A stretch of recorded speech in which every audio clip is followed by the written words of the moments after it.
우리 지난번 창세기 33장 말씀에서는 야곱과 에서가 한 20여 년 만에 만나서 서로 화해하고 에서가 야곱을 죽이려고 끌고 왔던 그 400명의 장정들이 에서를 호위하는 가운데 야곱이 길을 떠나 세겜성에 도달하는 그런 모습을 봤어요.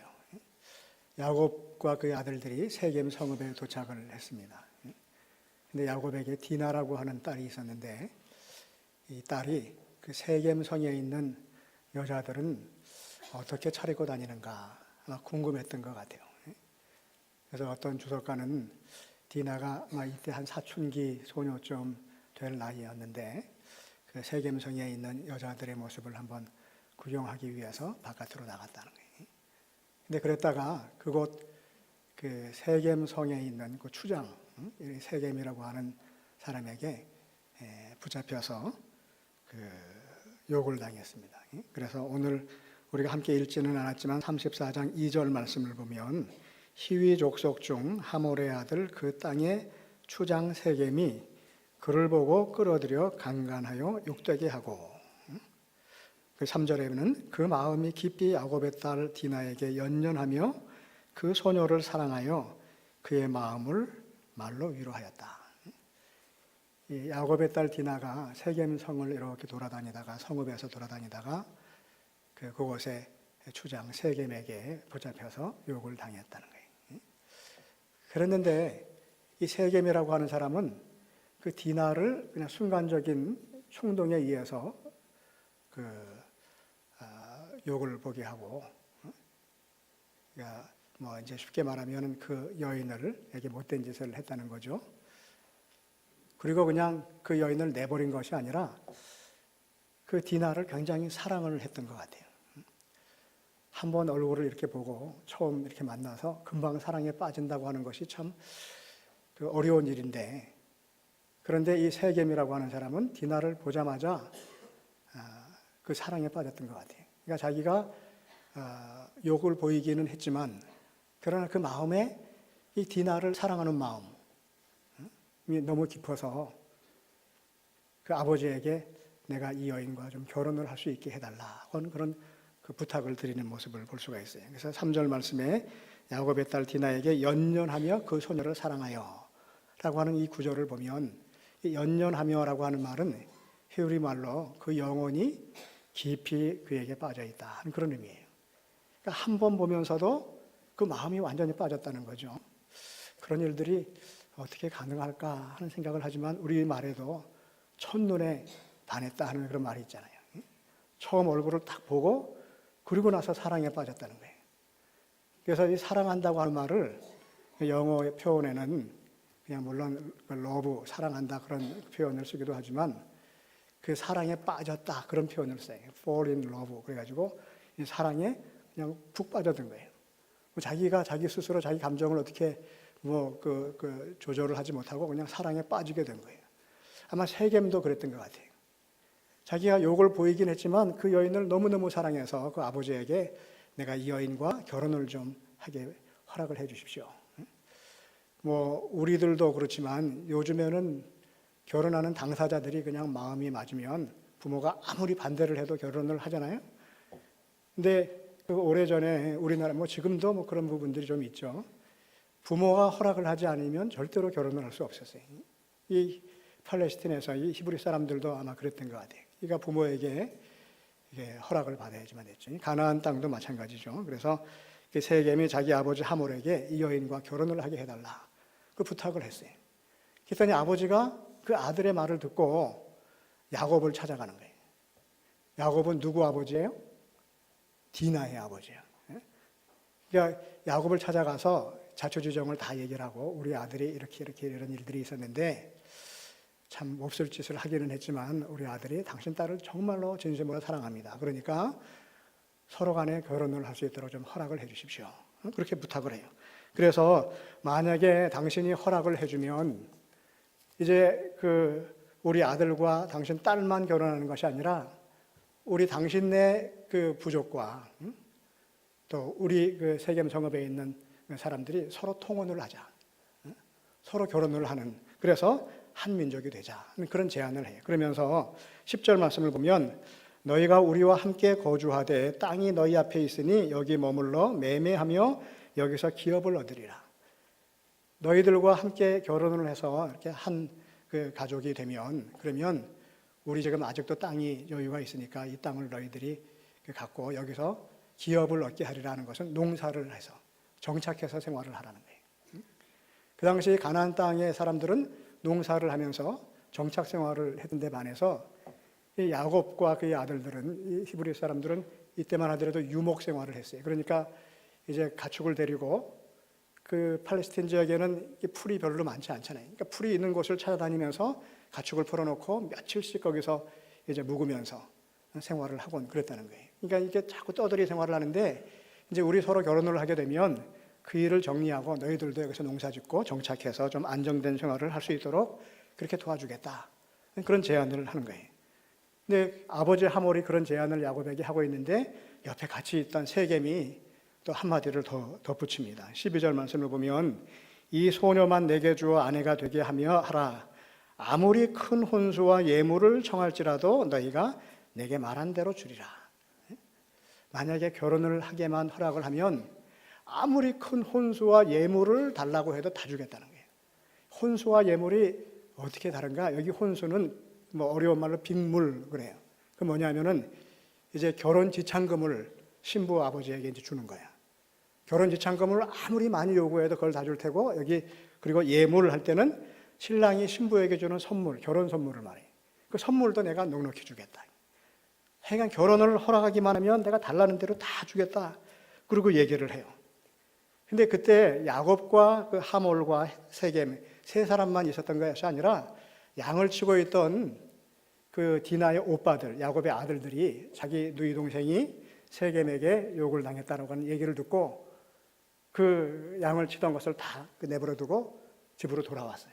그래가지고 굉장히 아주 마음에 분노가 참일어 있었던 그런 때인데 그 이야기를 옆에서 들으면서 그 야곱의 아들들이 그 하몰과 세겜에게 또 제안을 합니다. 뭐라고 제안을 하냐면은 당신들 말대로 청혼을 하는 거는 우리들이 하겠다. 그런데 조건이 있다. 뭐냐면 우리 하나님의 백성들은 할례를 받아서 다른 민족들과 구별을 하고 우리들이 거룩한 백성으로 그렇게 살아가는데 당신들도 우리와 마찬가지로 통혼을 해서 한 민족이 되려면 당신들도 모든 남자들이 할례를 받아라.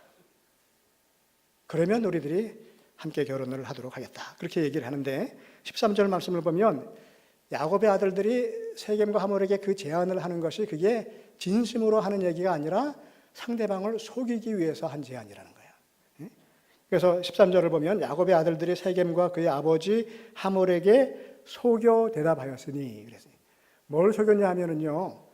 이 할례를 받기를 제안을 하면서 할례를 받으면 당신들도 거룩한 백성으로 우리들이 받아들여서 하나님 앞에서 참 자신을 정결하게 하면서 그렇게 살아가는 그런 백성으로 삼겠다 하는 그런 의미에서 할례를 받으라고 한 것이 아니라 할례를 받아서 남자들이 움직이지 못하고 좀 거동이 불편한 때를 맞추어서 어떻게 하겠다는 거예요? 죽이겠다는 거예요. 그런 마음을 가지고 속여서 대답했다. 그 제안을 그렇게 거짓 제안을 했다라고 하는 것이죠.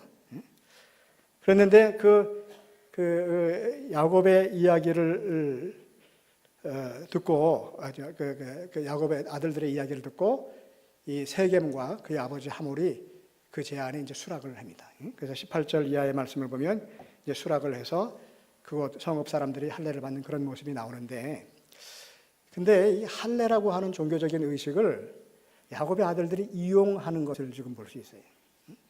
원래 할례는 하나님이 백성이 되었다라고 하는 것을 이렇게 나타내는 증표로 행하는 거룩한 종교 의식이 그게 할례예요. 히브리 사람들은 난지 8일이 되면 남자아이들에게 할례를 행했잖아요. 하나님의 백성입니다. 그래서 하나님 앞에서 자기 자신을 쳐서 하나님께 복종시키고 거룩한 생활을 해 나갈 것입니다. 라고 하는 그런 약속의 증표로 할례를 받게 했던 거예요.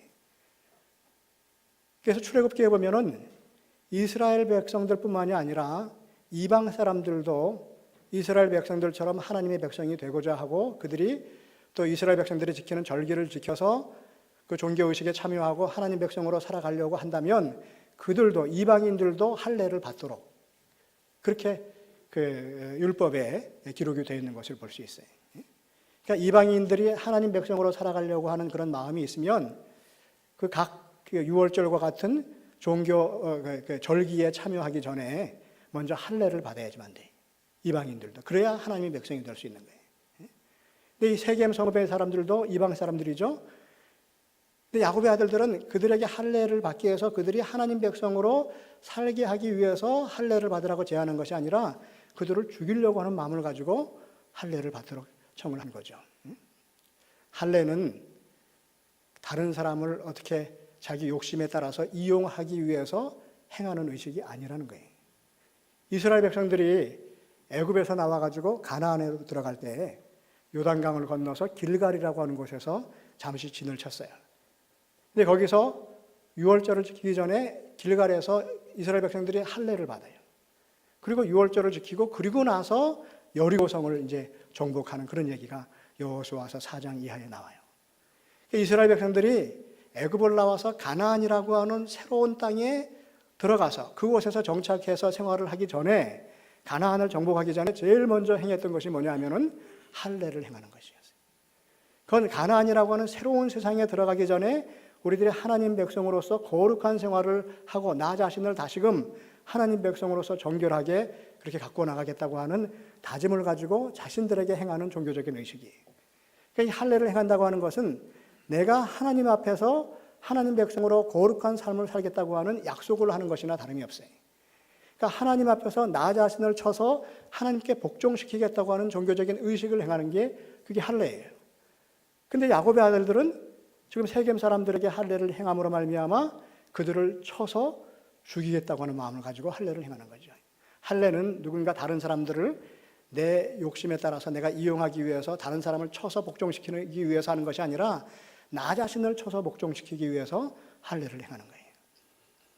우리 믿음의 사람들은 이스라엘 사람들이 가나안을 정복하기 전에 할례를 행했던 것처럼 우리들도 세상에 나가서 세상 사람들과 함께 생활을 하기 전에 세상 속으로 들어가기 전에 뭘 해야 되냐면요, 우리들도 할례를 받아야 된다는 거예요.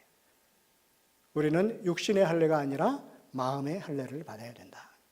마음의 할례를 받아서 나는 하나님 백성답게 거룩한 생활을 하겠습니다 하는 다짐을 하고 그리고 나서 세상 속에 들어가야 세상의 많은 유혹들, 그 세상의 여러 가지 어려움들을 능히 이기고 세상을 넉넉히 이기는 생활을 할 수 있다는 거예요. 근데 가만히 보면 우리들이 생활하면서 내 자신이 하나님 앞에서 나를 쳐서 복종시키고 내 자신이 마음의 할례를 받기보다는 다른 사람에게 할례를 행하려고 하는 경우들이 사실은 많아요.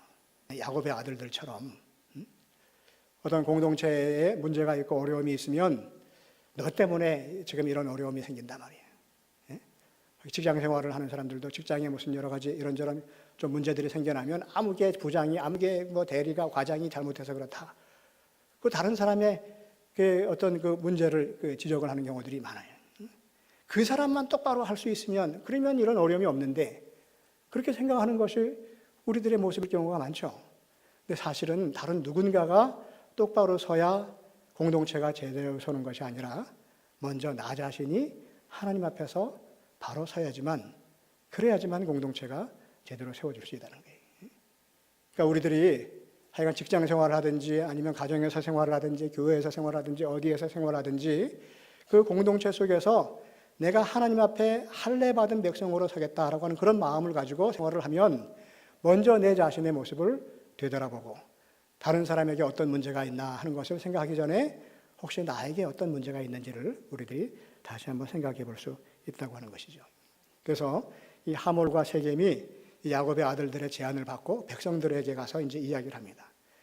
이 야곱의 자손들과 우리들이 이제 함께 한 공동체가, 한 민족이 되자. 그러기 위해서는 저들이 요구하는 대로 당신들이 해겜성 성읍 사람들에게 여러분들이 할례를 받아야지만 된다. 여러분들이 할례를 받으십시오. 그렇게 얘기를 하면서 23절을 보면 이 하몰이 그 세겜 성읍 사람들에게 어떤 말을 하냐면요, 만약에 당신들이 할례를 받으면 우리들이 함께 서로 통혼을 하고 서로 그 큰 공동체가 다시 이루어진다라고 하는 그것뿐만이 아니고 우리들에게 이러이러한 이점이 있다는 거야. 경제적인 이득을 취할 수 있다라고 하는 그런 얘기를 하는 거예요. 23절에 보면 그러면 그들의 가축과 재산과 그들의 모든 짐승이 우리의 소유가 되지 않겠느냐.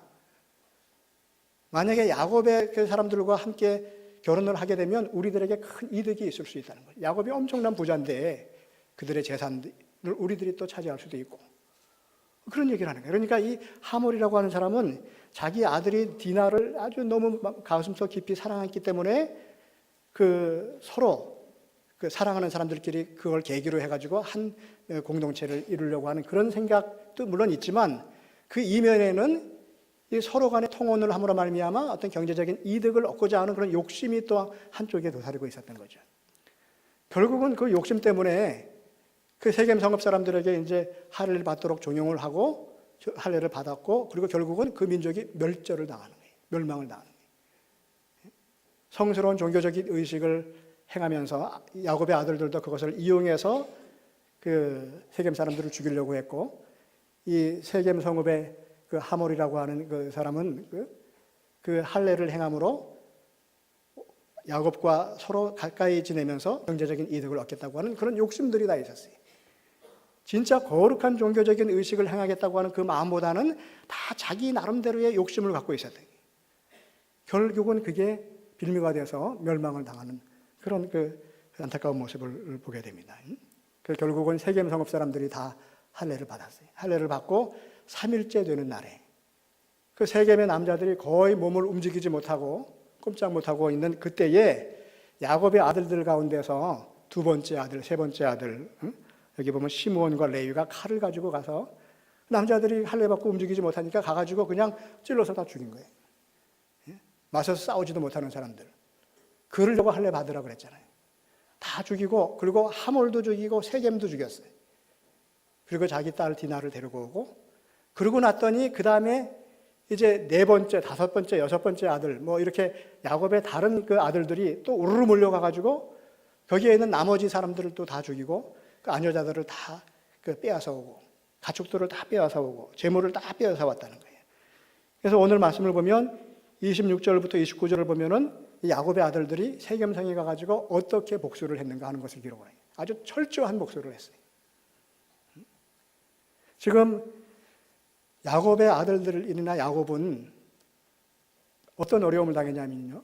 야곱은 그 딸 디나가 욕을 당하는 그리고 그 아들들은 자기 누이 동생이 욕을 당하는 그런 아픔을 당했어요. 거기에 대해서 원수를 갚기도 하는 복수를 하고자 하는 마음이 있어가지고 복수를 하면 자기들도 당한 만큼만 복수를 하고 오면 되는데 가가지고 10배, 100배, 1000배의 복수를 하고 온 거예요. 사실은 이것은 하나님께서 모세의 율법을 통해서 주신 계명을 어긴 것이에요.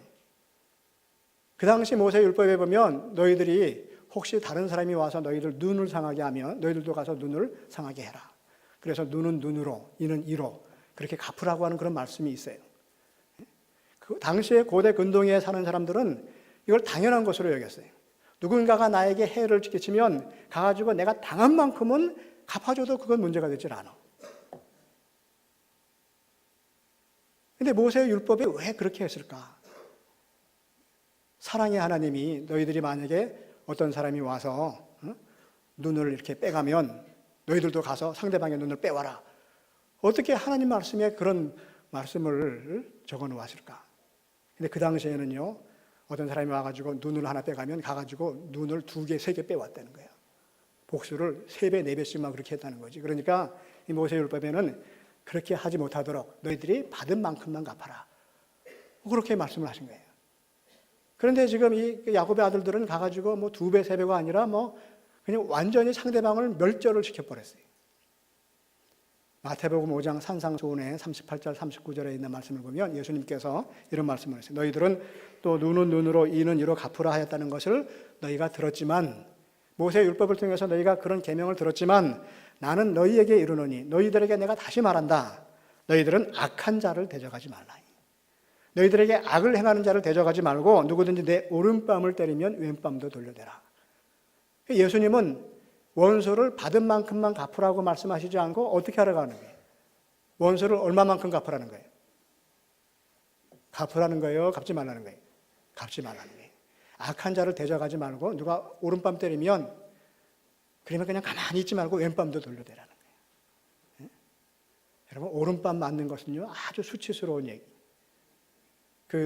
저랑 이렇게 마주서가지고 우리 조현숙 권사님이랑 서로 이제 뺨따기 때리기 만약에 한다고 한다면 제가 이렇게 해가지고 탁 때리면 권사님의 오른밤을 때릴까요? 왼밤을 때릴까요?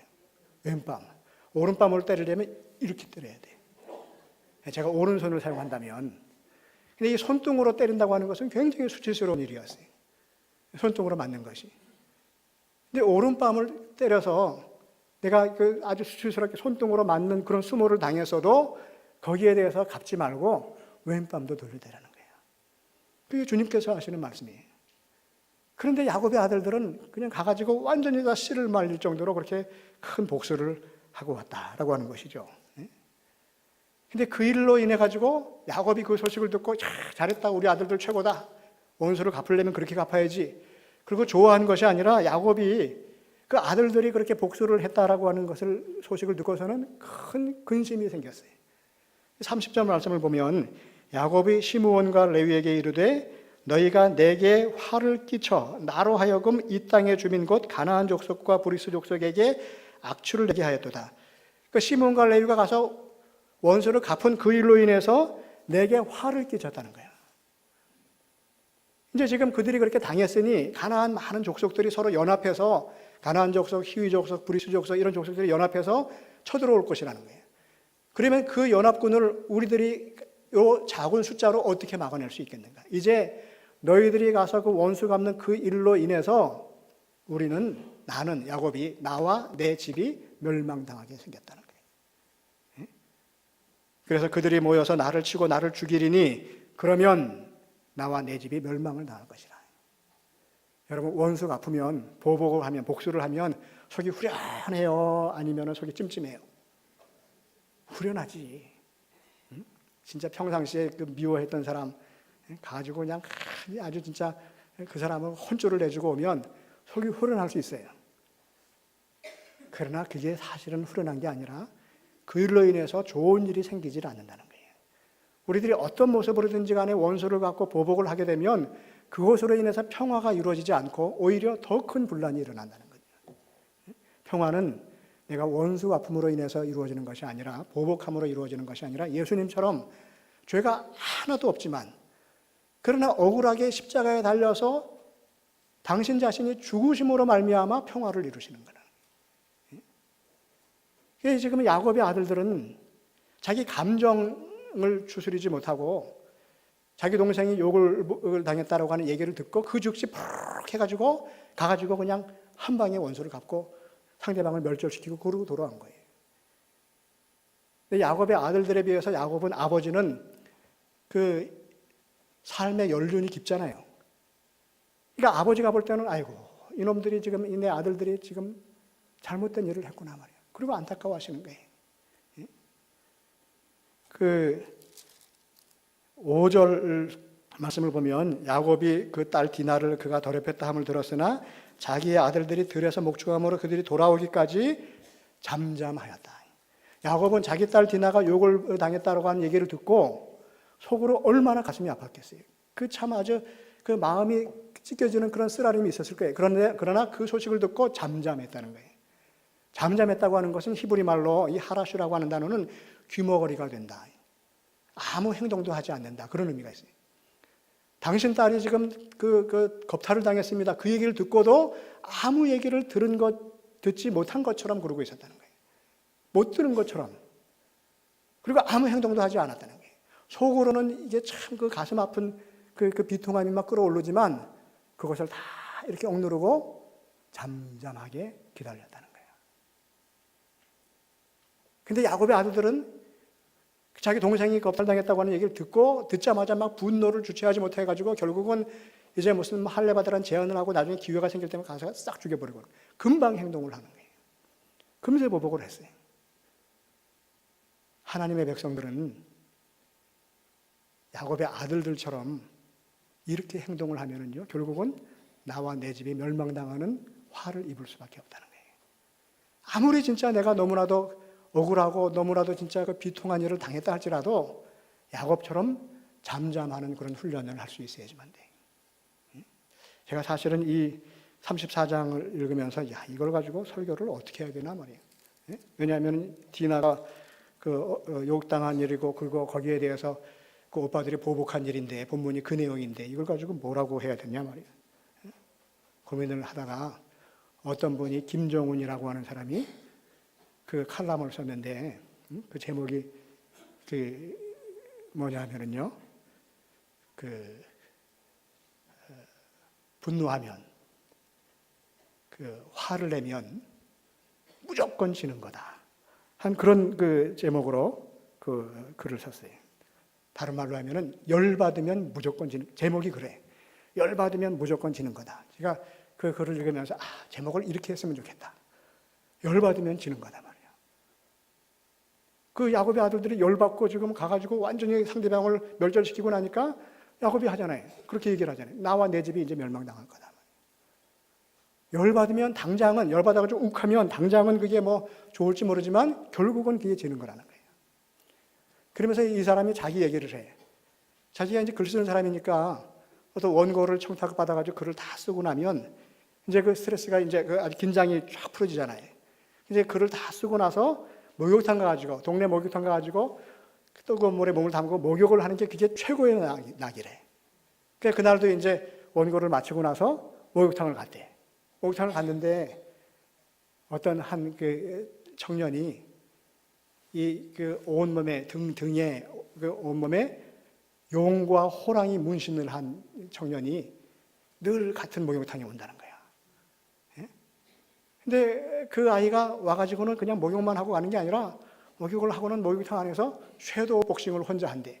섀도우 복싱 뭔가 하면 혼자 슉슉 막 이러면서 막 이렇게 폼을 잡는다는 거야. 그러면서 막 뛰면서 이렇게 폼을 잡는데 문신을 해가지고 조폭이 같이 생겼는 조폭이라고 그러는 거죠. 근데 몸이 얼마나 그냥 그 흐물흐물 하는지 살이 다 떨린대 막 이렇게. 그 모습을 보면은 막 화가 끓어오른다는 거야. 그래가지고 그 모습을 보고는 꼴 보기 싫어가지고 자기가 그냥 목욕하다가 중간에 확 나가버린대. 나가면 그 사람도 곧 또 쫓아온대.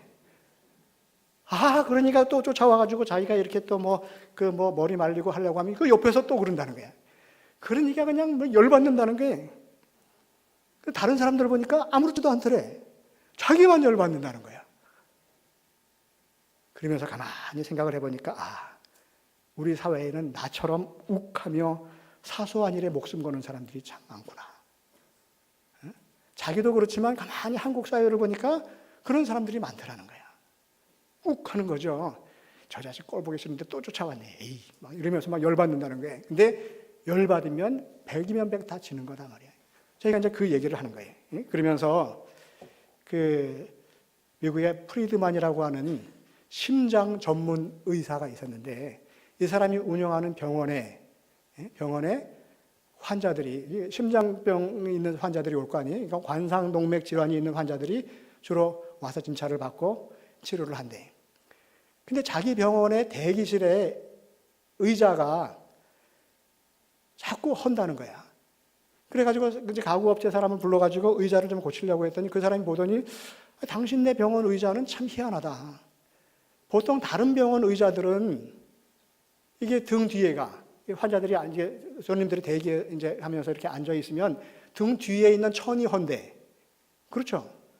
등을 뒤에 얹으니. 근데 당신네 병원 그 의자는 다 이렇게 의자 그 맨 앞에 모서리가 다 달고 손잡이가 다 난다는 거야. 이상하다 말이야. 다른 병원 내 있는 의자랑은 다르다는 거야. 이게 다른 부분이. 프리드만이 이제 그때 아차 싶구나. 이게 그래서 그러는가 깨달음을 얻은 거예요. 뭐냐면 그 병원에 오는 사람들은 어디가 아파서 오는 사람들이에요? 심장이 아파서 오는 사람들이. 그러니까 혈관 질환이 있는 사람들이라는 거예요. 근데 이 관상동맥 질환이 있는 사람들은 거의 대부분이 어떤 사람인가 하면은 성격이 급하고 욱하고 그리고 신경질을 많이 내고 스트레스를 많이 받고 그리고 성취욕이 아주 강하고 경쟁심이 강한 사람들이라는 거예요. 일반적으로. 그래가지고 이 사람이 그런 종류의 사람들을 갖다가 A 유형의 행동을 하는 사람들, 그렇게 그 이름을 붙였어요. 타입 A 비헤비어 그렇게 붙였어. 그러니까 A 유형의 행동을 하는 사람들이라는 거예요. 그게 혈액형 A형, B형을 말하는 것이 아니라 이렇게 성격이 급하고 욱하고 스트레스 받고 그냥 이런 사람들은 다른 사람들이랑 얘기할 때 상대방이 말을 조리 있게 잘 하지 못하고 말을 좀 느리게 하고 이러면 답답해가지고 막 중간에 치고 들어가가지고 자기가 말을 막 한대. 급해서 다른 사람 더듬더듬 얘기하는 거 꼴을 못 본다는 거예요. 그리고 이런 사람들이 다른 사람에 비해서 관상동맥 질환이 7배나 높게 나타난다고 하는 것을 알게 됐다는 거죠. 성취욕이 강하고 그러니까 회사에서는 이런 사람들이 일은 잘한대. 지위도 높이 올라가고. 근데 어느 이제 장례식장에 가가지고 아이고 아까운 사람이 너무 일찍 갔네. 그런 얘기를 할 때 거의 대부분이 이런 사람들은 아까운 사람이 너무 일찍 간 사람들은 거의 대부분 A 유형의 사람들이라는 거야.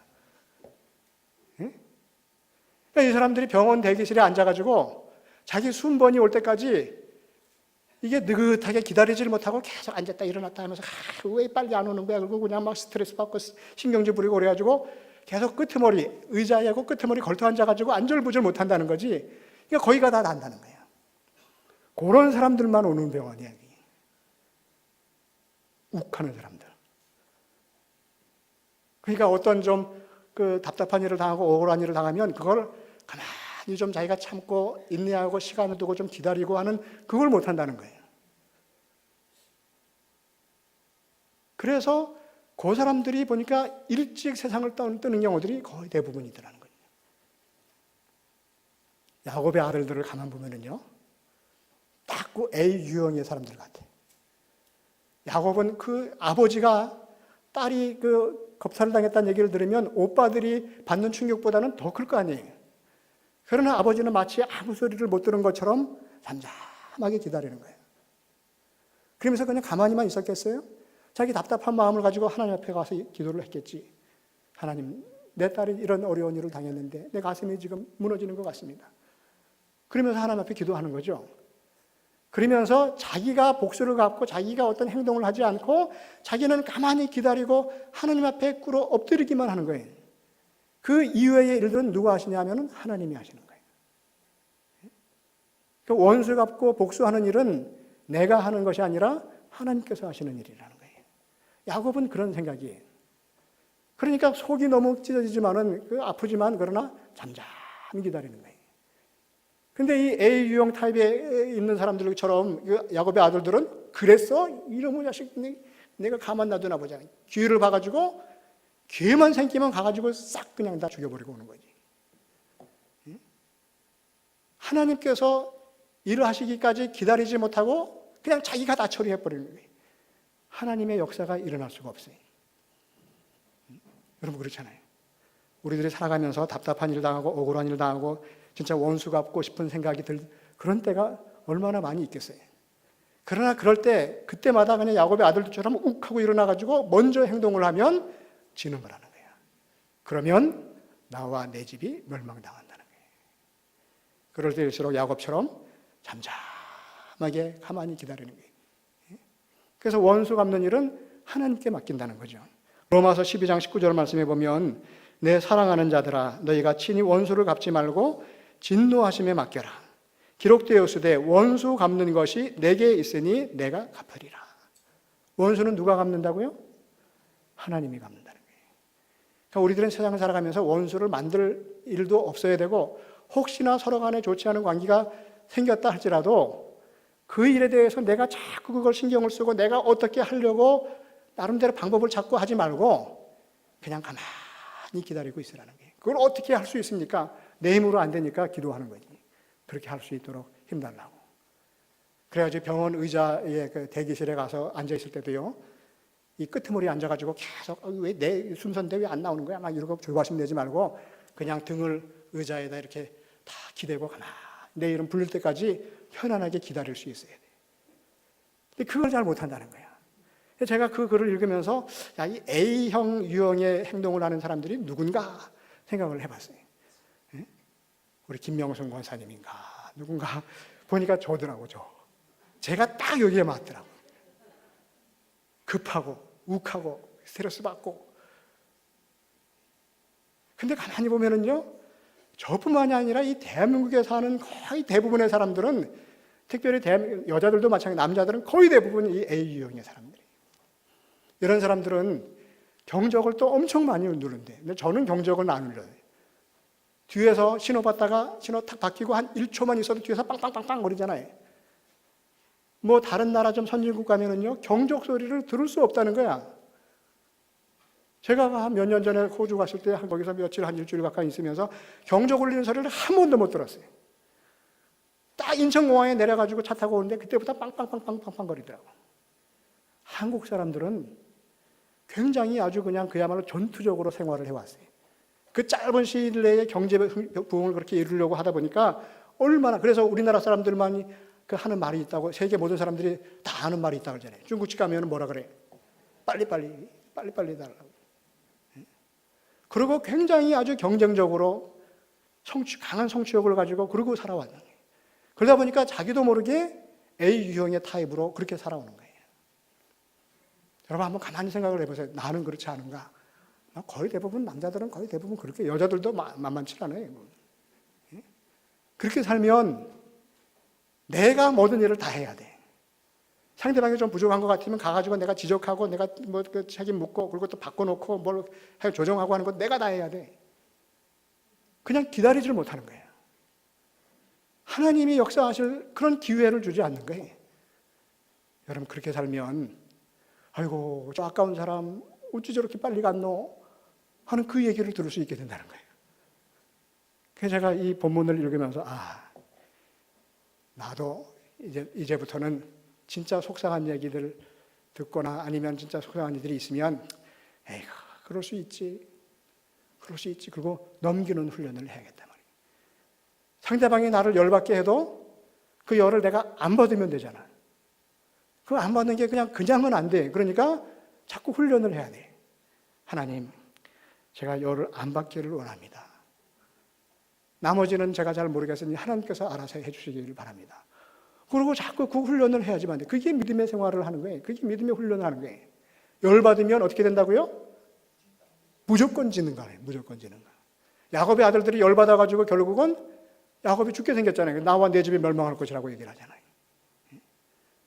여러분 예수 잘 믿는 거는 그냥 교회 출석 잘하고 성경 읽고 기도 많이 하는 것만이 아니라 기도하고 말씀 읽고 우리들의 신앙생활을 하면서 하나님께 예배드리면서 내 자신을 하나님 앞에 쳐서 나 자신부터 먼저 쳐서 복종시키는 그 훈련을 하고 내 감정을 조절하는 훈련을 하고 열받지 않는 훈련을 하는 것이 그게 믿음 생활을 하는 거예요. 그건 뭐 세상 사람들이 하는 거 아니. 오히려 예수 믿는 사람들 가운데는요, 열 한 번 받으면은 절대로 그 열이 안 내려가는 사람들이 많아요. 세상 사람들은요, 그 열 내리려면 그 대포 한잔 하면서 열을 내릴 수도 있어요. 그리고 다 털어버려. 근데 예수 믿는 사람들은 내 눈에 흙이 들어갈 때까지 그 열을 안 내려가게 하는 거예요. 열 받으면 지는 거예요. 야곱의 아들처럼 욱하면 나와 내 집이 멸망하는 거예요. 우리들이 그 믿음의 훈련을 할 수 있기를 바라요. 속상하고 답답한 일이 있을 때마다 야곱처럼 잠잠히 기다리면서 하나님 앞에 나아가서 이야기를 하는 거예요. 그러면 내가 행동하기 전에 하나님께서 행동을 하시는 거죠. 바라기는 날마다 우리들이 하나님께서 나와 함께 하심을 믿고 하나님 앞에 내 모습을 먼저 거룩하고 정결한 모습으로 만들어가는 그 믿음의 훈련을 하면서 어려울 때도 답답할 때도 잠잠히 기다리는 그런 훈련을 해나갈 수 있는 저와 여러분 되기를 간절히 바랍니다.